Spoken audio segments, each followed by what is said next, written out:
फलभक्षेण गर्वस्यात् गर्भेणोदर वृद्धिता स्वल्पभक्षं ततो शक्तिर गृह कार्यम कथम भवे।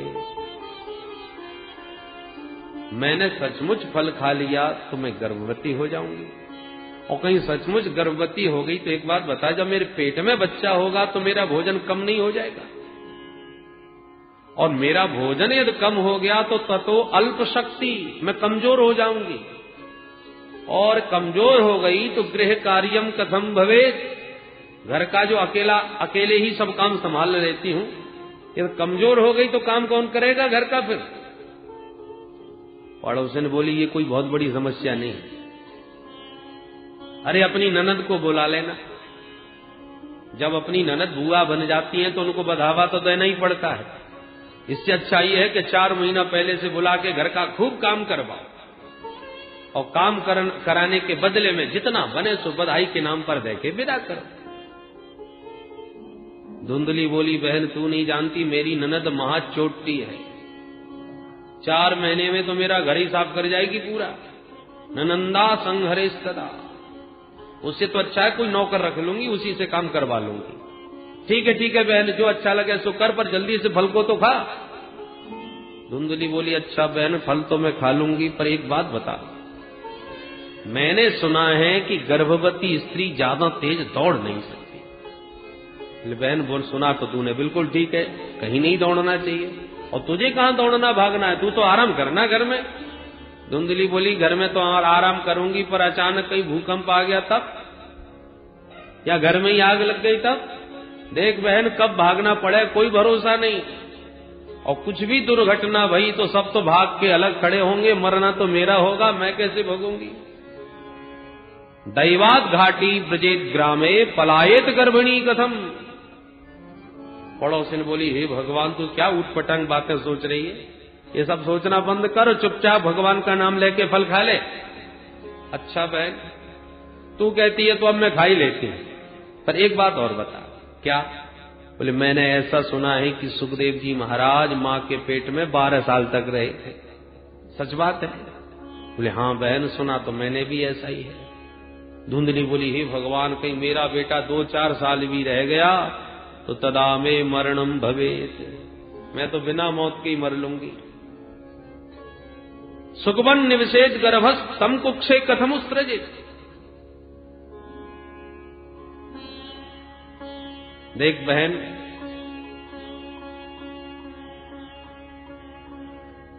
पहले तो बालक को जन्म देने में समझो मां का भी दूसरा ही जन्म होता है, और जन्म सकुशल हो जाए तो उसके बाद लालने पालने दुखम प्रसूतायाश्च वर्तते, बालक के लालन पालन में भी बड़े कष्ट। इसलिए मैंने तो एक ही निर्णय लिया है कि इस झंझट में मुझे पढ़ना ही नहीं। पड़ोसने का तो तेरी बुद्धि में जो आवे सो कर, और समझा के बेचारी वो तो परेशान होकर चली गई। पर एवं कुतर्क योगेन तत्फलम नैव भक्षितम, इतने कुतर्क किए धुंधली ने कि आखिर उस फल को खाया ही नहीं। पतिदेव लौट के शाम को आए, देवी फल खा लिया? हाँ महाराज वो तभी खा लिया था मैंने, झूठ बोल करके पंडित जी को संतुष्ट कर दिया। परंतु दूसरे दिन इसकी छोटी बहन मिलने आई। धुंधली कैसी हो? धुंधली बोली अली बहन तू खूब आई गई, आज मैं बड़े चक्कर में फंसी हूं, तू मेरा समाधान कुछ निकाल। क्या बात है? पूरी कहानी सुना दी। अब छोटी बहन यही चाहती थी कि इसके कुछ भी ना हो, तो मेरे कई बच्चे हैं, एक बच्चा इसे दे दूंगी तो इसका माल मेरा हो जाएगा। तो उसने और माथा खराब कर दिया। ए बहन बातों में मत आना, ये बाबा बैरा की दुनिया को पागल बनाते फिरते, फल खाने से भी कहीं बेटे होते, सब बकवास। और यदि तुझे थोड़ी भी सच्चाई मालूम पड़ती हो तो इस फल का तू प्रयोग अपनी गाय के ऊपर क्यों नहीं करती? पहले बरसों से बंद ये गैया तेरे घर में, उस गाय को फल खिला, देखे क्या होता है। और तुम अपनी चिंता मत कर, मैं इस समय गर्भवती हूं, अब की बार जो मेरा बच्चा होगा वो तेरा, तुझे ही दे दूंगी। रही बात पतिदेव की, सो थोड़ा पैसा दे देना, मैं उनका मुंह बंद कर दूंगी, किसी को कानों कान पर भनक नहीं पड़ेगी, तुझे कोई कष्ट नहीं होगा, बेटा का बेटा मिल जाएगा। अरे मुझ में तुम में कोई अंतर है क्या बहन? छोटी बहन की बातों पर प्रसन्न हो गई धुंधली। बहन बहन हो तो तेरी जैसी, तूने मेरी सारी समस्या 1 मिनट में दूर कर दी। अपना बेटा जरूर दे देना। हाँ बहन, पक्की रही बात। और उसने बहन की बातों में आके गैया को चुपचाप फल खिला दिया। और पतिदेव को विश्वास दिलाती नहीं, महाराज मुझे बहुत फायदा हो रहा है। पंडित जी बड़े भोले भाले प्रसन्न हो रहे हैं। कालांतर में छोटी बहन के बेटा हुआ। उसने रात में आके धुंधली को सौंप दिया। धुंधली ने वो बच्चा गोद में लेके अपने पतिदेव को दिखा दिया, महाराज मुझे देखो बेटा हुआ है। भोले भाले पंडित जी खुशी में नाचने लगे। और उसके ठीक 3 महीने बाद जिस गाय को फल दिया था उस गाय के भी बेटा हो गया। सर्वांग सुंदरम दिव्यम निर्मलम कनक प्रभम। परम सुंदर कनक कांति उस बालक की। गांव वालों को पता चला तो देखने वालों की भीड़ लग गई। पंडित जी बधाई हो, भगवान देते हैं तो छप्पड़ भर के देते हैं। कहां तो एक बेटा नहीं था घर में, अब देखो गैया ने भी बेटा दे दिया। 2 बेटे हो गए। भाग्योदयो धुना जाता आत्मदेवस्य पश्यत धन्वा बाल प्रसूतस्तु दैव रूपी कौतुकम। विधाता का कौतुक देखो, गाय ने मानव पुत्र को जन्म दिया। भाग्योदय हो गए हमारे पंडित जी के। लोगों ने खूब बधाइयां दी, बड़ा भारी उत्सव मना। पंडित जी ने नामकरण संस्कार किए। गाय के पुत्र के कान गाय जैसे हैं, इसलिए इसका नाम गोकर्ण रखता हूं। और अपने बेटे का बढ़िया सा नाम सोच रहे थे कि धुंधली खड़ी हो गई, सुनो जी कष्ट मैंने भोगे 9 महीने, तो नाम भी मैं ही रखूंगी। ठीक है बताओ क्या नाम रखना है? बोले मेरा नाम धुंधली, तो मेरे बेटे का नाम धुंधकारी होना चाहिए। ठीक है देवी, जैसी आपकी इच्छा। धीरे धीरे दोनों बालक बड़े हुए तो ख्याति तो दोनों ने ही प्राप्त करी, पर एक विख्यात हुआ, दूसरा कुख्यात। कियत कालेन तौ जातौ तरुणौ तनया विति गौकर्ण पंडितो ज्ञानी धुंधकारी महाखलः। बालक जो जो बड़े होते गए, गौकर्ण जी उतना ही महान प्रकांड विद्वान होते चले गए। और धुंधकारी उतना ही दुष्ट दुराचारी क्रूर प्रकृति का होता चला गया। गौकर्ण पंडितो ज्ञानी। पंडित मतलब सत असत विवेचनी बुद्धि पंडा। सा अस्य संजाता स पंडित। सत और असत का जो ठीक विवेचन कर सके, ऐसी बुद्धि का जो मालिक है वो पंडित है। इसलिए तो भगवान ने अर्जुन को डांटा, पंडितों जैसी बात करता है। असोच्या नन्वसोचस्तुम प्रज्ञावादाश्च भाससे गतासून अगतासूश्च नानुपो सोचंती पंडिता। पंडित ऐसा थोड़ी सोचते हैं जैसा तू सोच रहा है। सत असत का जैसे ठीक विवेक हो वो पंडित है। तो ऐसे महान पंडित श्री गौकर्ण जी महाराज हुए। और धुंधकारी तो चोरी करने लगा, दुराचार में प्रवृत्त हो गया, जुआरी बन गया। घर का जितना धन था एक एक करके सब ठिकाने लगा दिया, व्यभिचार में प्रवृत्त होकर। एक दिन तो घर के बर्तन तक उठा करके बाजार में बेच दिए। अब तो पंडित जी सिर पकड़ के रोने लगे। क्व गच्छामि क्व तिष्ठामि को मे दुःखं व्यपोहये प्राणास्त्यजामि दुःखेन आकष्टं मम संस्थितम्। हे भगवान, कहाँ जाऊं, कहाँ बैठूं, किसको अपनी व्यथा कथा सुनाऊं? ऐसे जीवन से तो अच्छा है कहीं जाकर के मर जाऊं। प्राणास्त्यजामि दुःखेन। पुत्र के इन दुर्गुणों से दुखित हुए ब्राह्मण आज मरने की सोचने लगे। पहले भी मरने जा रहे थे क्योंकि बेटा नहीं है, आज फिर मरने जा रहे हैं कि बेटा क्यों है। यही विडंबना समाज। जब निकल पड़े अत्यंत दुखित होकर, तो गोकर्ण जी की दृष्टि पड़ गई। पिताजी की मनस्थिति को समझ करके हाथ पकड़ के एकांत में बैठाया और समझाने लगे, पिताजी संसार में ये बताइए आपको सुखी कौन दिखाई पड़ रहा है? ये संसार दुखालय है, सुख का केवल भ्रम है। पिताजी अब हमारी आपकी तो बात छोड़ दीजिए, तीनों लोकों के अधिपति इंद्र से भी पूछिए तो वो भी परेशान है, चक्रवर्ती की गद्दी पर जो बैठा है वो भी परेशान है।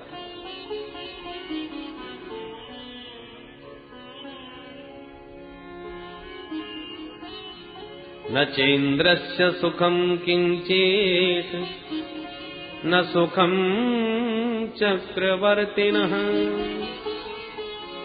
सुखमस्ति विरत्नस्य मुनिरेकांत जीविनः मुनिरेकांत जीविनः। पिताजी संसार में सभी दुखी हैं, क्योंकि दुख रूप ही संसार है। सुखी केवल एक ही है, जो सबसे विरक्त होकर एकांत में भगवत भजन में मस्त हो गया, जिसके मन में कोई कामना वासना शेष नहीं रह गई। संसार में केवल वही महापुरुष सुखी है।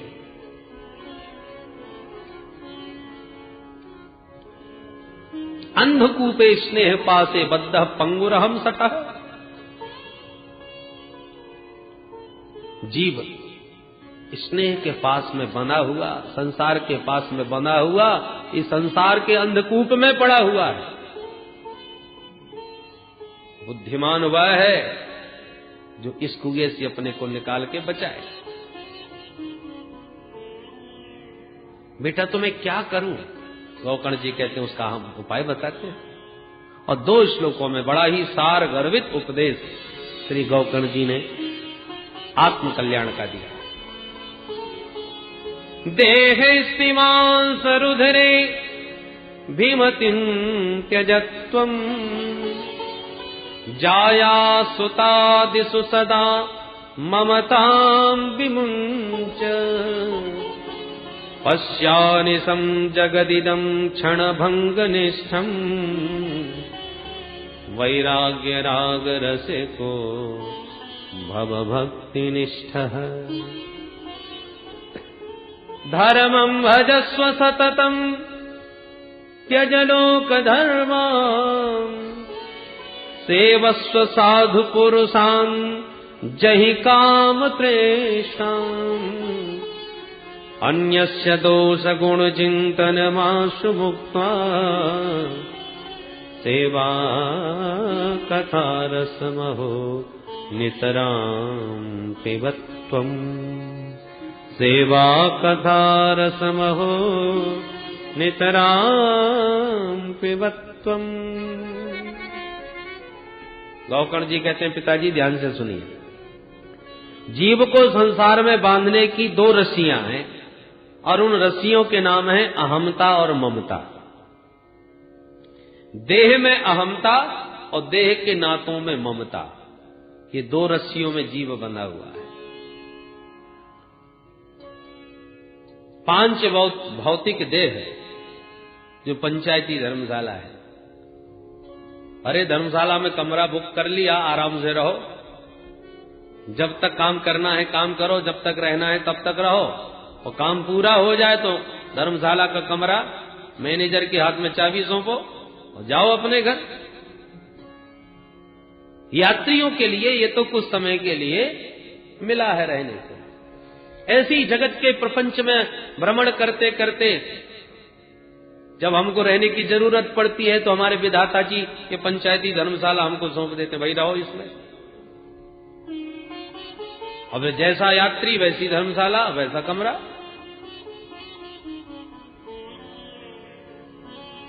तो इतना ध्यान रखना चाहिए कि कितना भी बढ़िया हो या कैसा भी हो कमरा, मालिक मैनेजर है, तुम उस पर आधिपत्य स्थापित करने का प्रयास न करो, नहीं पंचों की धर्मशाला पर किसी का कब्जा नहीं हो सकता, वो धक्का मार के निकाल देंगे।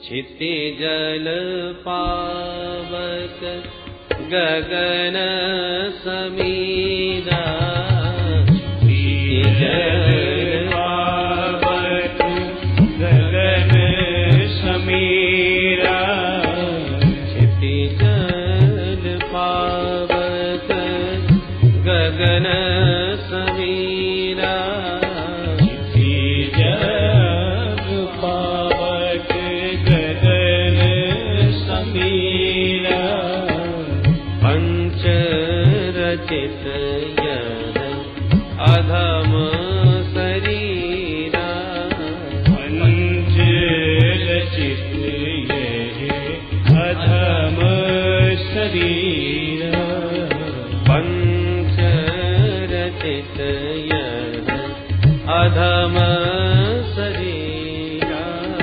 पंच रचित यह अधम शरीरा। बताइए, इन पंच तत्वों ने ये पंचायती धर्मशाला अपने अपने अंशदान करके बनाई। हम लोग प्रेम से रहे और हम लोग तो कब्जा ही कर बैठे। कोई एक बार रहने के बाद खाली करना ही नहीं चाहता। इसलिए पिताजी, देहिस्ति मांस रुधिरे अभिमतिम त्यज, देह पर बारंबार विचार करने से देहाशक्ति छूट जाती है। मांस, मेद, मज्जा, स्नायु आदि से विनिर्मित अस्थि स्तंभम स्नायुबद्धम मांस सौणित लेपितम चरमामनद्धम दुर्गंधम पात्रम मूत्रपुरी सयो, ये शरीर की स्थिति है। ईंट गारे सब भरे पड़े हैं, बस दीवालों पर बढ़िया डेंटिंग पेंटिंग कर दिया, इसलिए चमक मारने लगे। तो यही स्थिति तो इस भवन की है, जिसमें हम आत्मबुद्धि किए बैठे हैं, देहात्म बुद्धि। इस नासवान शरीर को आत्मा मान लेना, ये पहली रस्सी है। और दूसरी, जाया सुता दिशु सदा ममताम विमुंच। अरे जब देह ही हमारा नहीं तो देह के नाते हमारे कहां से हो जाएंगे? देह के नातों में चिपके। उन सब की ममता को त्यागना चाहिए। अहमता और ममता। जहां रेल में रिजर्वेशन करवाया हमने और यात्रा की तिथि में जैसे ही हम अपने कोच में बैठे, अपनी बर्थ पर जाके कब्जा करके बैठ गए, गाड़ी चल पड़ी तो और भी तमाम उस डिब्बे में यात्री बैठे थे आसपास, उनसे राम राम होने लगे। कहो भैया कहां तक जा रहे हो? और उसका किसी का कहीं स्टेशन, किसी का कोई स्टेशन, सब अलग अलग स्टेशनों के टिकट लिए बैठे। गाड़ी चल पड़ी, यात्रा का शुभारंभ हो गया और बातों बातों में यात्रियों से गपशप करते करते घनिष्ठता बढ़ गई। एक ही साथ यात्रा कर रहे थे, इसलिए बातों बातों में जान पहचान बढ़ी और वो जान पहचान धीरे धीरे घनिष्ठता में परिणत हो गई। साहब देखिए, घर से बढ़िया लड्डू लाए हैं, आप भी पाइए। उसने भी कुछ आपको खिलाया, आपने उसको खिलाया। और प्रेम की चर्चा करते करते अचानक सामने वाले का स्टेशन आ गया। उसने बोरिया बिस्तर बांधे, अच्छा भैया चलते हैं, हमारा टिकट पूरा, हमको यहीं उतरना था। आपने भी हाथ जोड़े, राम राम करके विदा कर दिया। उसकी सीट खाली हुई तो वहां पर दूसरा यात्री आ गया, भैया यहां से हमारा रिजर्वेशन, आप बिराजिए। अब जिसका जहां जितना यात्रा का टिकट हो, उतरते जा रहे हैं। नए नए यात्री आते जा रहे हैं, पुराने उतरते जा रहे हैं। उनमें कुछ बहुत अच्छे मिल जाते हैं सत्संगी, और जब बहुत अच्छे मिल जाते हैं तो यात्रा का पता ही नहीं चलता कि कब कितनी लंबी यात्रा बातों बातों में पूरी हो गई। और जब कोई खतरनाक मिल जाए तो महाराज छोटी सी यात्रा भी बहुत लंबी बन जाती है। हे भगवान, इस दुष्ट से कैसे पिंड छूटे। यात्री सब प्रकार के होते हैं भाई, कभी अच्छे यात्री मिलते हैं तो कभी विचित्र भी मिल जाते हैं, पर यात्रा तो करनी ही पड़ती है। ऐसी ये जीवन की यात्रा है।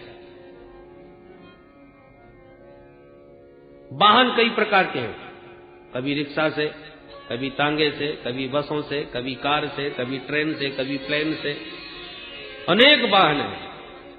ऐसे हमारी जीवन की यात्रा में भी अनेक वाहन मिलते हैं। कभी कीड़े मकोड़े बने तो कभी कुकर सूकर मिले, तो कभी सुंदर मानव देह, कभी देवताओं का शरीर। देव त्रिगण नयनिषु, अनेक प्रकार के इन वाहनों में हमने सफर किए और हर वाहन में यात्रा करते समय यात्री मिले, सहयात्री।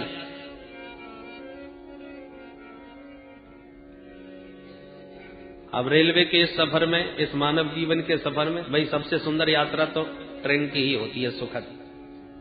तो इस रेल यात्रा में, इस मानव जीवन की यात्रा में जैसी हमने अपनी यात्रा का शुभारंभ किया, गाड़ी में बैठे सहयात्री मिल गए, माताजी, पिताजी, भैया जी, बहन जी, दादाजी, बाबा जी, काका जी, फूफा जी, ये सब सहयात्री हैं हमारे जीवन के साथ। कल तक जिनको जानते भी नहीं थे और अब धीरे धीरे उनसे इतनी प्रगाढ़ता हो गई कि उनके बिना रह नहीं पा रहे। यात्रियों से अत्यंत प्रीति हो गई। पर सफर में थोड़ा आगे चले कि दादाजी का स्टेशन आ गया, स्मशान में जाके विदा कर दिया, वो अपने घर चले गए। जीवन की यात्रा आगे बढ़ी तो विवाह हो गया, एक नया यात्री हमारे जीवन की गाड़ी में जुड़ गया, जिसका अब तक पता नहीं था। यात्रा आगे बढ़ी तो पिताश्री का स्टेशन आ गया, वो गए अपने घर, और कुछ ही दिनों में बेटा हो गया, एक नया यात्री जीवन में फिर जुड़ गया। पुराने यात्री जाते जा रहे, नए नए यात्री आते जा रहे, जीवन का सफर चलता जा रहा है। पुत्र दाराप्त बंधु नाम संगम पांथ संगम, ये पांथ संगम है। तो यात्रा का नियम है, यात्रियों से प्रेम पूर्वक व्यवहार करो ताकि यात्रा का आनंद आ जाए, यात्रा कहीं भार न बन जाए। इसलिए यात्रियों से मिलजुल करके स्नेह पूर्वक यात्रा करो, और स्नेह आसक्ति इतनी ज्यादा न हो जाए कि जब यात्रा पूरी होवे तो उन यात्रियों को छोड़ा न जाए। अब टिकट पूरा हो गया, गाड़ी आपके स्टेशन पर खड़ी है, यहीं तक का आपके पास टिकट है, और आप यात्रियों से बार बार मिलने में ही लगे हुए हो, वाह भैया कितना आनंद आया आपके साथ, अब आपको तो छोड़ने का ही मन नहीं हो रहा, और उधर गाड़ी चलने को तैयार। तो क्या होगा, काला कोट वाला टीटी आएगा और हाथ पकड़ के धक्का मार के हटाएगा, अरे हटिए, निकलिए, गाड़ी चलने वाली अभी तक उतरे नहीं। बुद्धिमान यात्री वही है कि एक स्टेशन पहले से बोरिया बिस्तर बांध ले, और जिससे मिलना जुलना है पहले मिल ले, स्टेशन पर गाड़ी आए तुरंत उतरिए, इसी में बुद्धिमानी है। उसी प्रकार जीवन के सफर में ये सारे यात्री तुम्हारे साथ हैं, इनसे प्रेम पूर्वक व्यवहार करो, परंतु जब सफर पूरा हो जाए उससे पहले तैयार हो जाओ, क्योंकि काला कोट वाला फिर यम का दूत आता है ना, वो फिर एक नहीं चलने देता, एक सेकंड का भी समय नहीं देता मिलने के लिए। वैसे समय मांगा जाए फिर तो जितने वर्ष मिले तब भी तू बात नहीं कर पाया जो अब एक सेकंड मांगता है मुझसे। तो भैया वो काला कोट वाला धक्का मार के उतारे, उससे अच्छा है कि तुम ही राजी राजी चल पड़ो, क्योंकि यात्रियों का संग तो छोड़ना ही पड़ेगा। ये जीवन के इस रहस्य को जो ठीक से जान ले, वो यात्री बड़ा आनंद से यात्रा करता है। देहेस्थिमां सरुधिरे धीमतिं त्यजत्वं जायास्तु तादिषु सदा ममतां विमुञ्च पश्यानिशं जगदिदं क्षणभङ्गनिष्ठं वैराग्यरागरसिको भवभक्तिनिष्ठः। इसलिए पिताजी, अहमता ममता की रस्सी को त्याग कर सारे जगत को अनित्य नाशवान क्षणभंगुर समझो, एक पल का भी भरोसा नहीं। वैराग्य राग रसिको भव। संसार में राग करके क्या मिला वो तो आप देख चुके हैं, अब वैराग्य से क्या मिलता है उसका भी तो आनंद लेके देखो, वैराग्य के भी तो रसिक बन के देखो पिताजी। धर्म का आश्रय लो, परम धर्म का आश्रय लो, लौकिक धर्मों का परित्याग करो।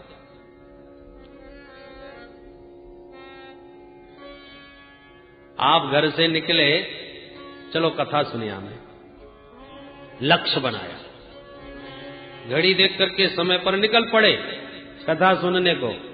अब रास्ते में कोई इष्ट मित्र मिल जाए तो जय श्री कृष्ण भी कर लेते हैं, राधे राधे भी कर ली, दो बातें भी कर ली। भैया बिटिया का विवाह हो गया कि नहीं, और हरिद्वार कब आए थे, कहां रुके हो, दो चार बात करी, आगे फिर चल दी।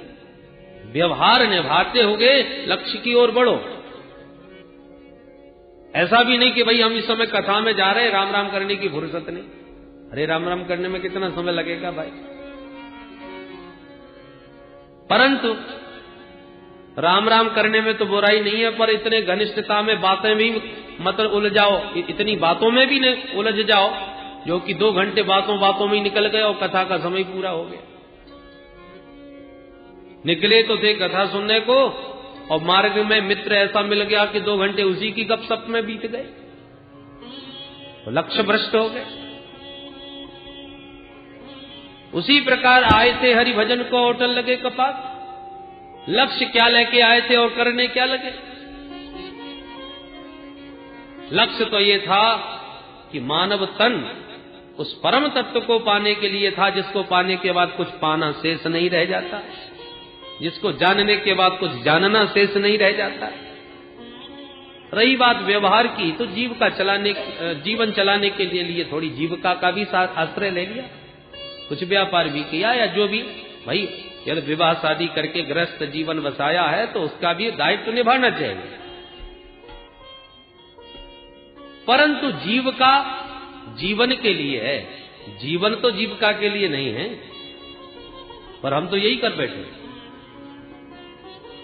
जीविका जीवन के लिए होनी चाहिए, पर हमने तो जीवन को ही जीविका के लिए समर्पित कर दिया। अंतिम क्षणों तक जीविका का ही चिंतन करते करते कैसे होगा, क्या होगा, मेरे बाद कौन संभालेगा, इतना सब जिम्मेवारी मेरे ऊपर। बोलो जय श्री कृष्ण। भोजन देह यात्रा के लिए आवश्यक है, पर देह यात्रा भोजन के लिए तो नहीं है कि शरीर भोजन के लिए धारण किया है, कि भोजन शरीर धारण करने के लिए किया है। आज हर व्यक्ति संपूर्ण जीवन अपनी जीविका में ही गंवा देता है, जीवन के स्वरूप और लक्ष्य को ही भूल जाता है। इसलिए पिताजी, मानव जीवन का परम लक्ष्य है प्रभु का प्रेम, भगवत प्राप्ति। भगवान शंकराचार्य जी प्रश्नोत्तरी में कहते हैं, जन्मना उसका सार्थक जिसका दोबारा जन्म ना हो, मरना उसका सार्थक जिसे दोबारा न मरना पड़े, उसी का जन्म मरण सार्थक। तो भगवत प्राप्ति के बाद जन्म मरण ही छूट जाएगा, वो परम लक्ष्य है। परंतु जिन माता पिता ने जन्म दिया है उनकी भी सेवा करो, मातृदेवो भव पितृदेवो भव, ये भी आवश्यक है, ये लोक धर्म है। परंतु संसार के व्यवहार में ही इतने हम न डूब जाएं जो जीवन के लक्ष्य को ही भूल जाए। धर्मं भजस्व सततम त्यज लोक धर्मान् सेवस्व साधु पुरुषान् जहि काम तृष्णाम्। पिताजी, साधु पुरुषान् सेवस्व, साधु पुरुषों की संगति करो, और काम तृष्णाम जहि, संसारियों का संग करोगे तो संसार की कामनाएं होंगी। देखो साहब, हम गाड़ी खरीद के लाए, आपको पसंद आई, अब आप उसकी गाड़ी पर हाथ फेर फेर के देख देख के आपके चित्त में भी गाड़ी चिपक गई, ऐसी गाड़ी हम भी खरीदेंगे। देखो साहब, कोठी बनाई, अब आप देख देख के आपके मन में भी कामना जागृत हुई। तो संसारियों की संगति से संसार चित्त पर चढ़ता है, ऐसा होना चाहिए, ऐसा हम भी करेंगे। और साधु पुरुषान सेवस्व, जो भगवत प्रेम में रंगे हुए हैं, भगवत रसिक जन हैं, उनकी संगति करो तो भगवत प्रेम आपके भीतर भी जागृत होने लगा। नेताओं के साथ रहना प्रारंभ करो, नेतागिरी अपने आप धीरे धीरे आ जाएगी। पहलवानों के संग रहना उठना प्रारंभ करो तो पहलवानी भी आ जाएगी। ज्वारियों के साथ बैठना प्रारंभ करो, पत्ते फेंकने आ जाएंगे। ऐसे ही भगवत रसिक जनों का संग करो तो भगवत प्रेम अपने आप जीवन में आता चला जाएगा।